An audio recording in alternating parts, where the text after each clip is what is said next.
옛날 한국인들의 저주술 가운데 가장 일반적인 것은 인형 저주술입니다. 요즘 저주 인형 또 망치 모 세트가 인터넷에서 팔리고 있는 거 아세요? 저거 인터넷에서 파는 거예요. 한 쇼핑몰에서 8,800원입니다. 배송비 별도예요. 참 슬퍼요. 들판 논에서 집세기를 가져다가 인형을 만들죠. 사람 모양으로. 그리고 저주하고 싶은 사람의 머리카락이나 손톱 조각을 몰래 준비합니다. 그리고 종이에다가 그 인간의 생년월을 쓰고 그 인간의 이름을 쓰고 난 뒤에 준비한 그 인간의 머리카락과 손톱 조각을 넣어서 둘둘 말아 싼 뒤에 이 지푸라기 인형 배에다가 우겨 넣습니다. 만들어진 저주 인형에다가 그 인간 망가뜨리고 싶은, 저주하고 싶은 곳에 바늘을 꽂거나 못을 꼽아 버립니다. 앞을 못 봤으면 좋겠다, 눈에다 꽂고 다리 병신 됐으면 좋겠다, 다리에다 꽂고 고혈압 당뇨 생겼으면 좋겠다, 여기다가 꼽습니다. 그 다음에 그 저주 인형을 그 인간 가까이 사는 곳에다가 땅을 파고 묻어 버리는데 너무 깊게 묻으면 효력이 없고 너무 얕게 묻으면 그래서 30cm 정도 파고 묻어야 효력이 있답니다. 여러분 중에 그렇게 하고 싶을 정도로 미운 사람 있습니까? 오늘 읽은 민수기 말씀에서는 인형 저주술이라도 하고 싶은 발락 왕 이야기입니다. 그 나라에 저주에 탁월한 염력이 있는 무당이 있는데 발람이라는 무당이에요. 근데 이 무당 신기해요. 하나님을 섬기는 무당이에요. 그렇다고 이스라엘 백성 아니에요. 이방인인데 하나님을 섬겨요. 하나님과 통해요. 신과 통하는 신통한 사람이에요. 그러니까 이 발람을 이게 무당이라고 하자니 그렇고 선지자라고 하자니 또 아닌 것 같고 애매한 사람인데 어쨌든 선지자라고 부르겠습니다. 지금 모압 왕 발락이 무당 같은 선지자 발람에게 사신을 보내서 저주를 부탁합니다. 발람 선지자님, 저에게 오셔서 이스라엘 백성을 저주해 주십시오. 이스라엘이 옆나라 아모리 족속을 전멸시켰는데 이제는 우리 차례입니다. 발람 선지자님이 복을 비는 이는 복을 받고 선지자님이 저주하는 이는 저주를 받는다고 하는 걸 잘 알고 있습니다. 오셔서 저 이스라엘을 저주해 주십시오. 발람 선지자에게는 아주 귀한 손님이 온 거죠. 가서 저주만 하면 복채가 어마무시합니다. 오늘 밤 여기 지내십시오. 내가 하나님께 물어보겠습니다. 그날 밤 발람이 하나님께 묻기도 전에 하나님이 먼저 발람에게 오셔서 물으십니다. 야, 너와 함께 있는 이 사람 누구냐? 몰라서 물으셨겠어요? 다 아는데 묻는 거예요. 지금 발람이 복채의 마음이 들떠 있는 것을 아는 거죠. 너 모압 왕 발락이 이스라엘 백성을 저주하고 저주해달라고 왔지? 다 알아. 그러면서 민수기 22장 12절에 너는 그 사신과 함께 가지 말아라. 이집트에서 나온 그 백성은 복을 받을 백성이니 이스라엘은 복을 받을 백성이니 저주하지도 말아라. 발람이 아쉽지만 아침에 하나님이 막으십니다. 그냥 가십시오. 사신이 돌아오자 발락 왕이 더 애달봐서 지위가 더 높은 사신들을 보냅니다. 모압 왕이 이스라엘을 저주만 해준다면 아주 허하게 보답하겠고 발람 선지자님이 원하는 건 뭐든지 다 들어주겠습니다. 강구하게 부탁을 해요. 이 발람 미치겠어요. 가서 발락 왕대로 이스라엘 백성을 저주하면 한미천 잡는 게 분명해요. 이스라엘 백성들은 자기 백성도 아니잖아요. 망하거나 말거나 상관없어요. 발락 왕 말대로 가서 저주 한번 오고 싶어요. 한번 해주고 오고 싶어요. 팔자가 피고 싶단 말이죠. 근데 하나님이 허락하지 않아요. 그래서 두 번째 온 사신 그냥 돌려보내지 않고 일단 들어와서 하룻밤 좀 주무세요. 붙들어 놓고 오늘 밤 주무시면서 하나님이 어떻게 아는지 좀 기다려 봅시다. 하나님이 발람 선지자 속셈 다 알아요. 그날 밤에 발람에게 말씀하십니다. 이 사람들이 너를 부르러 왔으니 너는 일어나 그들과 함께 가거라. 그러나 내가 너에게 하는 말만 하도록 해라. 다짐을 받고 보내. 사실 가라는 말이 아니죠. 가지 말라는 거예요. 근데도 발람이 아침에 일어나 가라셨으니까 이게 신나서 나귀의 안장을 얹고 모압 고관들 따라서 길을 나섭니다. 발람이 길 나서는 것 때문에 하나님이 진노하시기 시작했어요. 하나님의 천사가 큰 칼을 빼들고 길목에 서 있습니다. 나귀 눈, 발람이 타고 가는 나귀 눈에는 칼을 빼든 천사가 보이는 거예요. 그래서 천사가 그 천사를 피해서 나귀가 길을 벗어나 밭으로 갑니다. 그러니까 발람이 채찍을 치면서 이게 왜 이 밭으로 가고 빨리 길로 가야지. 그러면서 길로 가. 이번에는 칼을 든 천사가 두 포도원 사이에 담이 쭉 쳐져 있는 좁은 길을 딱 막아서는 거예요.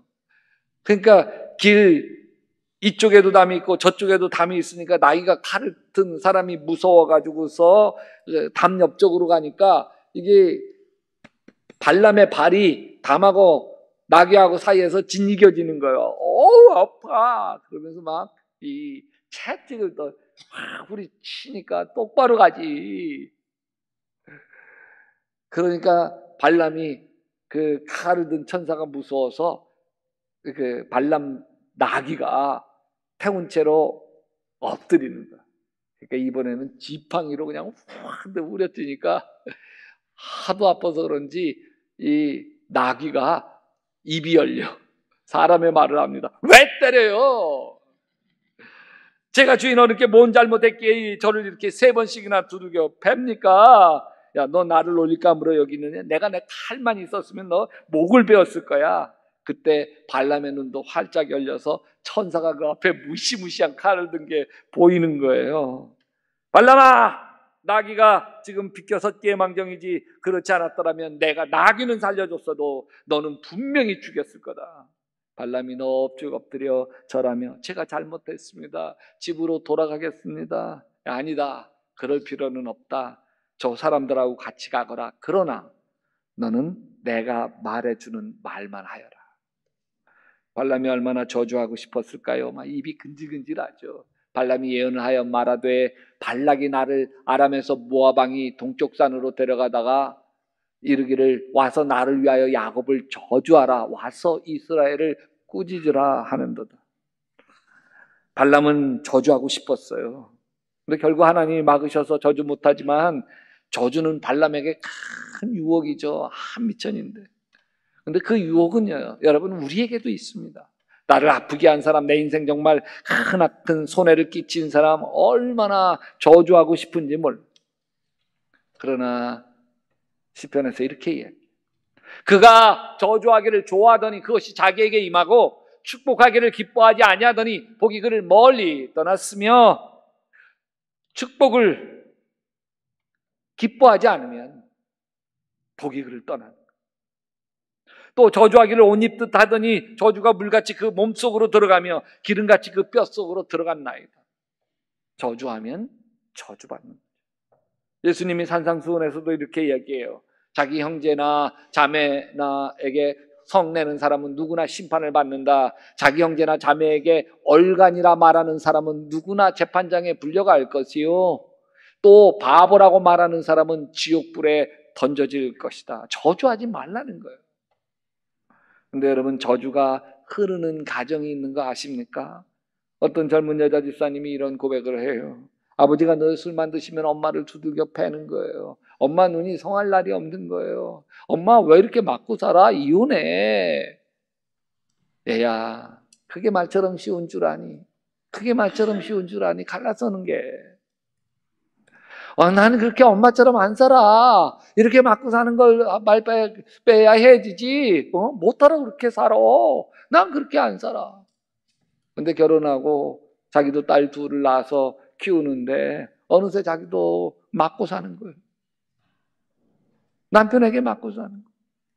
근데 엄마는 그렇게 맞고 나 안 살아 했는데 자기도 막상 엄마가 되고 두 딸을 키우다 보니까 이렇게 갈라서고 헤어져서 또 어떻게 살아? 참 이상해요. 맞고 사는 게 저주처럼 흘러요.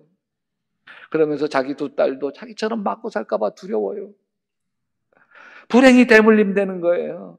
한평생 고생만 하셨던 할머니가 그러더라고요. 부모 복 없는 여자는 남편 복도 없고 남편 복 없는 여자는 자식 복도 없어. 불행이 대물림 되는 거죠.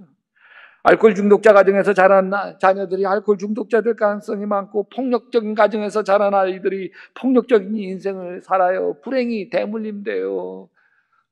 제 동생이 그러더라고요. 형도 결혼해가지고 여기 밥상 뒤집어 엎었어. 그래서 나는 안 엎었는데, 아유, 우리 아버지가 맨날 밥상 뒤집어 엎는 거 그렇게 싫었는데, 형, 나도 2번 엎었어. 나는 밥상은 못 엎었는데 대신 물건을 한 2번 집어 던져봤다. 네, 여러분, 예수님의 이름으로 저주를 끊게 되시기를 바랍니다. 그리스도께서 우리를 위하여 저주를 받은 사람이 되심으로 우리를 율법의 저주에서 어떻게 속량해 주셨습니다. 가정에 흐르는 저주 축복으로 예수님의 십자가 보혈의 사랑으로 저주를 씻어내시기를 주님의 이름으로 축원합니다. 자, 보세요. 가정에서 저주가 흘러요. 남편에게로부터 아내에게로, 아내에게서 남편에게 저주가 흘러요. 부모에게로부터 자녀에게 저주가 흘러요. 뭐를 통해서 흘러가는 줄 아세요? 말을 통해서 흘러가요. 뭐를 통해서요? 말을 통해서. 저는 이 집이 저주가 흐르는 집인지 축복이 흐르는 집인지요, 금방 알아요. 그 집에 오가는 말을 바라보면 금방 알아요. 축복이 흐르는 가정은요, 이상하게 말에 축복이 배어 있어요. 말이 따뜻해요. 격려가 있어요. 저주가 흐르는 가정은 말에 축복이 쏙 빠져 있어요. 말이 사나워요. 말이 참 아프게 해요. 바른 말만 해줘요. 저주가 흐르는 가정에서 가장 많이 흐르는 말은 비난과 책망입니다. 다 잔소리들이에요. 어느 교육기관에서 자녀들이 싫어하는 말 베스트 10가지 순위가 있는데, 첫째, 공부 좀 해라, 공부 좀. 둘째, 동생이 뭘 보고 배우겠어? 네가 잘해야지. 셋째, 너 커서 뭐가 될래? 넷째, 넌 왜 맨날 그 모양이니? 다섯째, 한 번만 더 그래봐라, 가만두지 않아. 여섯 번째, 야, 옆집에는 1등 했대더라. 일곱 번째, 내가 못 살아, 너 때문에. 여덟 번째, 어따 말대꾸야. 아홉 번째, 너 왜 이렇게 버릇 없어? 열 번째, 너 왜 맨날 돈 타령이야? 여러분, 이 말들이 참 익숙하지 않나요? 우리 자랄 때 자주 듣지 않으셨어요? 안타까운 건 이 말들 중에 몇 개는 내가 내 자녀들에게 자주 하는 말 아닙니까? 비난하고 책망하는 말들이 저주를 불러와요. 이런 말들을 들어서 잘 되는 아이가 없어요. 모든 잔소리는 다 비난입니다. 옳은 말이에요. 다 아이들 잘 되라고 하는 말이에요. 공부 좀 해라, 공부. 잘 되라는 말이죠. 동생 뭘 보고 배우겠어? 내가 잘해야지. 맞는 말이잖아요. 어디다 말대꾸에 이렇게 버릇이 없어? 바른 말이잖아요. 근데 이런 바른 말들이 마음에 깊은 상처를 안겨주고 반발심을 갖게 만들어요. 왜 그런 줄 아십니까?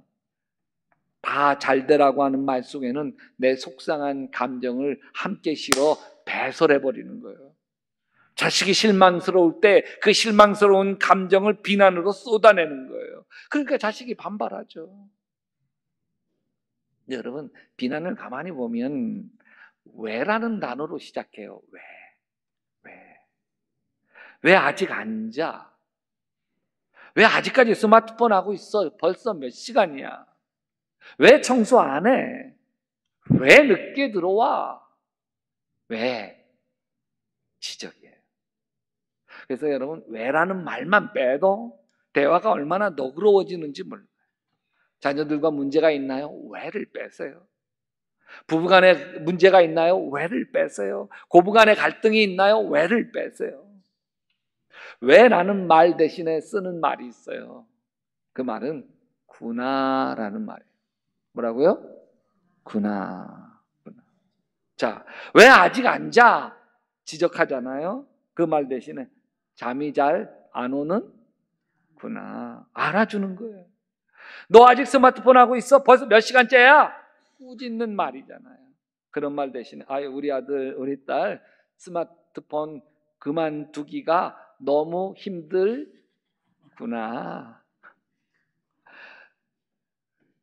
그래서 엄마는 재수 없구나.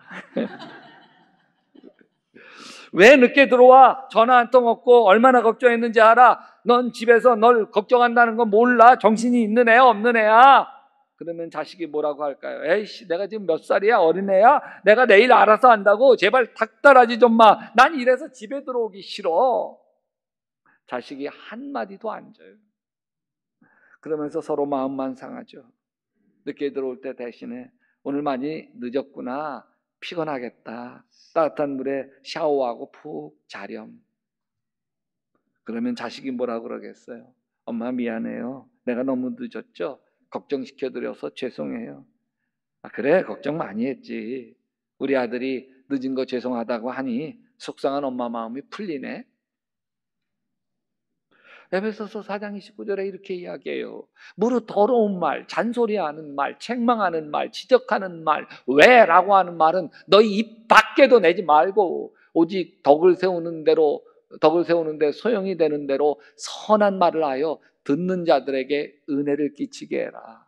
은혜를 끼치게 하는 말은 그 말을 들어서 용기가 나고, 그 말을 들어서 기쁘고, 그 말을 들어서 좀 미안하고, 그 말을 들어서 행복하고 힘이 나고, 이게 은혜가 되는 말이죠. 상담학 교수이신 정태기 박사님이 비행 청소년들을 모아 교육시키는 곳에서 상담을 하러 갔는데, 이건 어린 나이에 애들이 좀 진짜 질이 나쁘죠. 도둑질하고 폭력을 하고 성적 문제를 일으킨 아주 나쁜 짓해서 소년은 들락날락 거리는 아이들이에요. 거기 모인 아이들 중에 근데 이상하게 군계 일학이라고 할까, 유난히 인물이 좋은 아이가 눈에 딱 띄는 거예요. 겉으로 봐서는 이런 곳에 들어올 아이가 아니에요. 참 선량하고 준수한 외모를 가졌어요. 이 소년 상담하기 위해 정태기 박사님이 만났어요. 편안하게 먼저 뉘었어요, 카우치에다.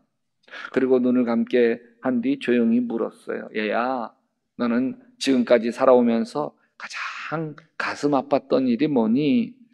입을 굳게 다루던 이 소년은 아무 말이 없었어. 내가 어릴 때 엄마 아빠로부터 너무 억울하고 분했던 적은 없니? 이 소년의 얼굴이 무표정. 그렇게 10분이 지나. 얼마나 길어요? 그게 또 20분이 지나. 얼마나 길어요? 또 30분이 지나. 한마디 얘기가 없어. 참 힘겨운 시간이죠. 마음을 열고 있지 않는 소년에게 상담가는 무기력할 뿐이에요.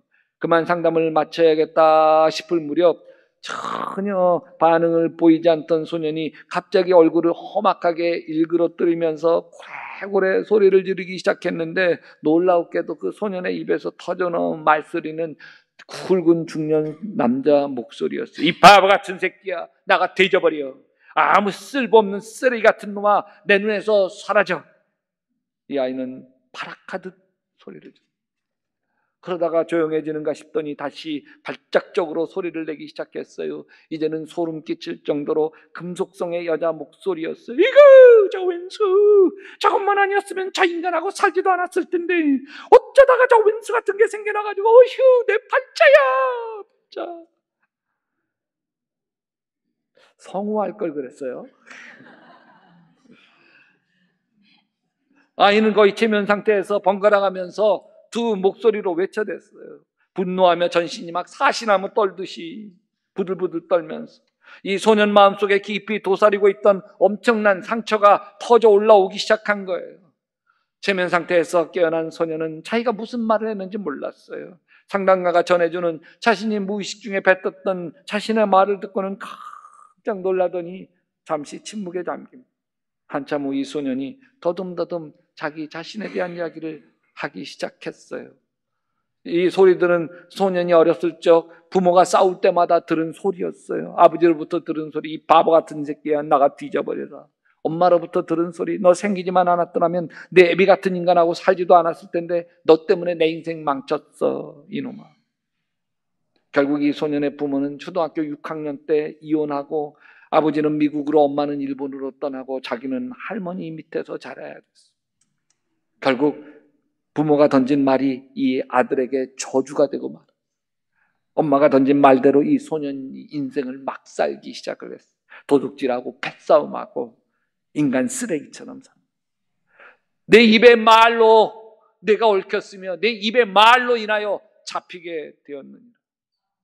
말이 한번 입에서 나가면 반드시 어떤 역할을 하고 말아요.